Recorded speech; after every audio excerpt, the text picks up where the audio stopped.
His Excellency the President, Dr. William Ruto, is very concerned about what is happening in the North Rift, and he did direct me to convene this meeting as a matter of urgency so that we can deliberate and give him the way forward. He is clear in his mind that he has taken the Bible before God and the people of Kenya, that the people of Kenya must be protected, lives must be protected, property must be protected, and it's something that he has every intention to do.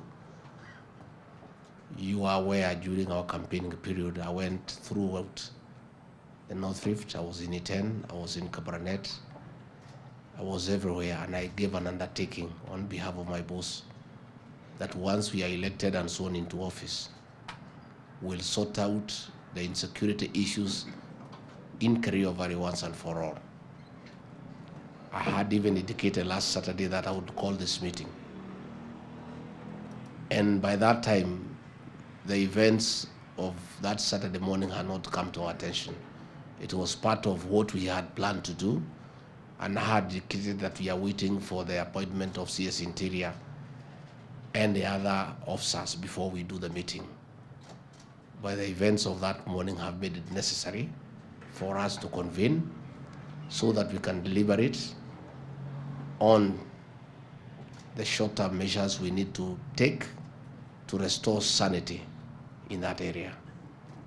Nobody, no Kenyan has the right to take the life of another.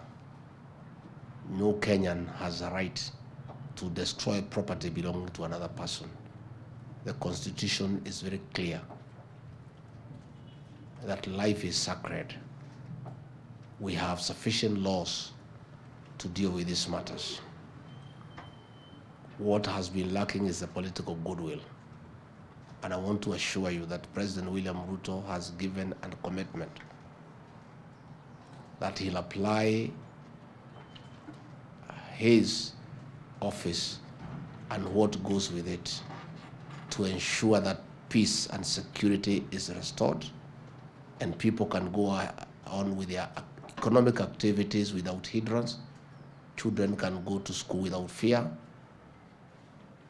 and the people of that area can know peace and live peacefully.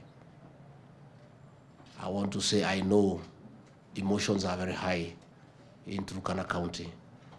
I want to appeal to the leaders of that area to calm down and to take heart. And we can only look for a solution when all of us are calm, despite the intensity and the veracity of what has happened. I want to ask the leaders of that county to exercise restraint, to control their emotions, so that we are able to reason together and be able to move on.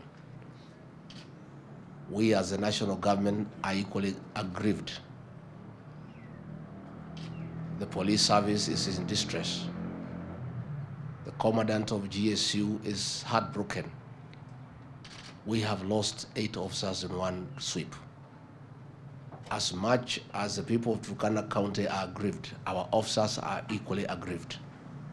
And we have also asked them to be calm so that they don't act emotionally. Because ideally, what has happened in the past when you kill police officers, officers move to the area with the brutal efficiency to revenge on the killing of one of their own, and sometimes they can be excessive and hurt innocent people. Just as like I have asked our officers to be calm and to be reasonable, I ask the leadership of Turkana County and the people of Turkana equally to be calm and to restrain themselves so that we are able to make progress. People cannot make good decisions where they are emotional. We want to be very objective, and that will only happen if first we put emotions aside so that we look for a solution for the years to come and for posterity. The county government serves the people of Kenya in their respective counties. Going forward, we want governors and their governments to be part of the security solutions, because they also lead people and they are there on the ground. And along the way, where it's necessary, though security is a national government function, the security of the people is paramount. Where need be, we'll also ask governors to chip in and apply resources so that we work together. Because even if you build roads, even if you build hospitals, and your people have no peace, there's no work you are doing. Peace is paramount.